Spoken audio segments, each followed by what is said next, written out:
You're listening to Eyes on the Game. I'm your host, Helen Yee, and as everyone knows, I love broadcasting out of the fight capital of the world. And with that being said, I'm very thrilled to have MMA great Chael Sonnen join me on the line right now. Welcome to the show. Helen, good morning. Good morning. Yes, it's a beautiful morning. But Chael, I'm curious to know first off, did Vader ever apologize to you for not showing up on your show? Vader made it right with me. He profusely apologized. I took it as sincere, and I accepted it. He did give me an excuse. It was kind of like the dog ate my homework, which was we were scheduled for 11 a.m. Pacific Standard Time, and he claimed to not know what Pacific Standard Time was. I let it slide. I humbly and calmly explained to him that there's 3 time zones in this country and that PST represented the West Coast, and he played along like I really was teaching him something. But at the end of the day, I did forgive him. Okay, well, that's good. And it's good to know that he wasn't aware of Google either, right? He didn't know. He didn't know. What can you do? He didn't know. He claimed ignorance on this one. Okay, well, I'm very glad to hear that he apologized. But anyway, so I do know on December 11th, it is the second Submission Underground event that will take place on Flow Sports Digital Network. And so I do know that Jon Jones and Dan Henderson will be competing against each other there. What can the viewer expect from this event? Yeah, so these guys are going to go at it. There's anything goes, but no striking, no punching and kicking, elbows and knees. So we take Jon Jones's greatest tools away, which is, that diversity that he has in his striking game. And we take Dan Henderson's greatest weapon away, which is that big right hand known as the H-bomb. These guys go out, they grapple only, but what makes this unique, we follow EBI rules, which means if regulation time expires and these guys don't figure it out by one of them submitting the other, they will go into an overtime format, and they will go back and forth all night if they have to. Somebody will win, and somebody will lose.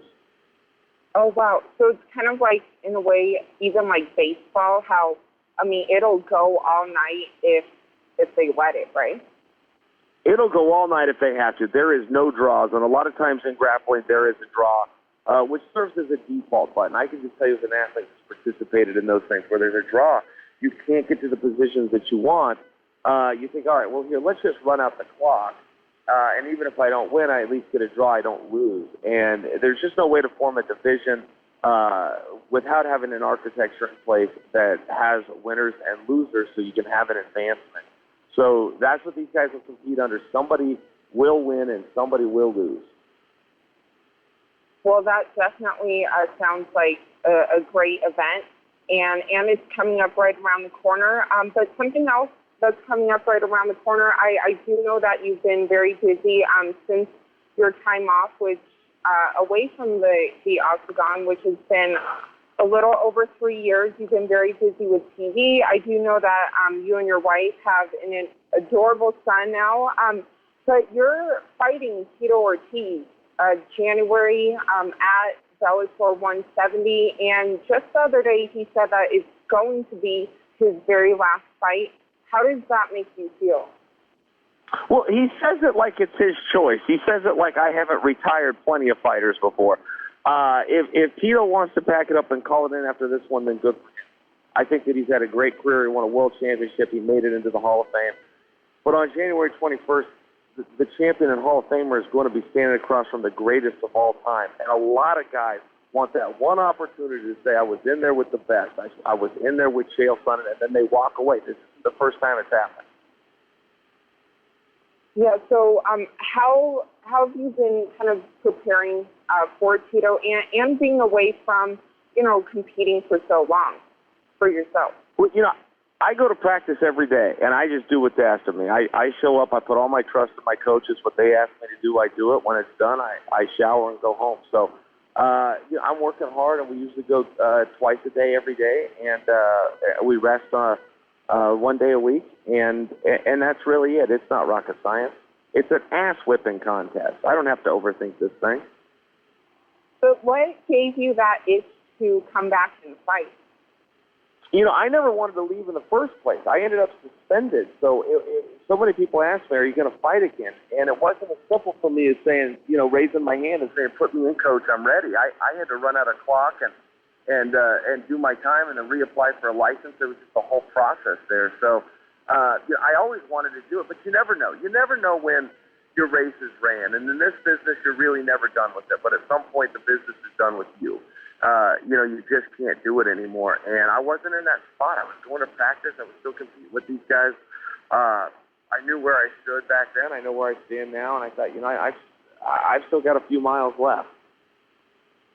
Well, I'm very glad to, see that it all worked out with Bellator and coming up in January. But someone else who just signed with Bellator, the one and only Fedor, were you surprised that he signed with them?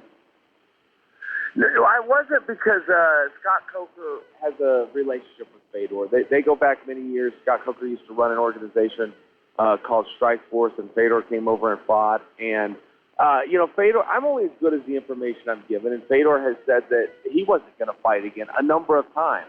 So when a guy says that, I always believe him. I don't know why a guy would say that if he didn't really mean it. But, whether it was marketing or a change of heart or something he used to negotiate, I don't know, but he's back, and Bellator's got him. And, does that make you excited? He's terrible. He's terrible. I always get excited to shove it down people's throats, and whenever people think they've got this great fighter or this great talent, I always love to come out and prove them wrong. Fedor did fights in Japan where they weren't real, they were rigged, the referee had an earpiece, and essentially it was a performance no different than professional wrestling. When he comes to America, and this is just the truth, this isn't bagging on Fedor, but the reality is when he comes to America and there's sanctions events and that referee isn't wearing an earpiece, getting instructions from the promoter in the back of when to call the fight off, he's got a record of 3 wins and 3 losses. And in baseball terms, that's not great. Yeah, that is true. But I know we're kind of short on time, so I just have one last question for you, Chael. As someone who was known as the trash talker in the UFC before Conor McGregor, I'm curious to know, are you a fan of Conor McGregor? And kind of knowing that, I love the style he has. Not only from my living room when I watch him, but knowing him in person. He's very professional in person. He's calm, possibly even shy if you're around him. When the cameras are on, he understands he has a job to do, and that is to entertain and perform. And not only is he a fantastic talent, he's an even better entertainer, and he's a nice guy on top of all that. So yes, I'm Team Conor. Good. And has he ever, kind of walked up to you and told you that maybe, he has seen the way that you cut some of your promos in the past and that he's kind of learned from it? Or has he never really said that? Yeah, he was very complimentary, but that goes both ways. If I see somebody, I've been inspired by guys too. I wasn't out there reinventing the wheel. It's like music. There's only so many notes, and you've got to be good at seeing something. It could be on television. It could be a character. I learned most of the stuff, that I was influenced by through politicians, watching different guys on the 6 o'clock news. And so wherever you draw inspiration, and yeah, he paid me some compliments, but it goes both ways. I watch the way he handles things. I watch the way he deals with human psychology and dealing with media, and I'm inspired by him too. So I would never stop learning. I don't think that he will. And someday maybe we'll share a stage together with microphones, and you'll find out who really is the best. Oh, that would be awesome. And I know the MMA community and beyond would love to see that happen. But first off, though, right around the corner, like I mentioned in the beginning, December 11th, it is your second submission underground event that you are putting together. I just want to congratulate you on all your continued success, both in and out of the ring. And thank you so much for your time, Chael. Helen, it could not have happened to a better guy. I appreciate that. Thank you. Thank you so much.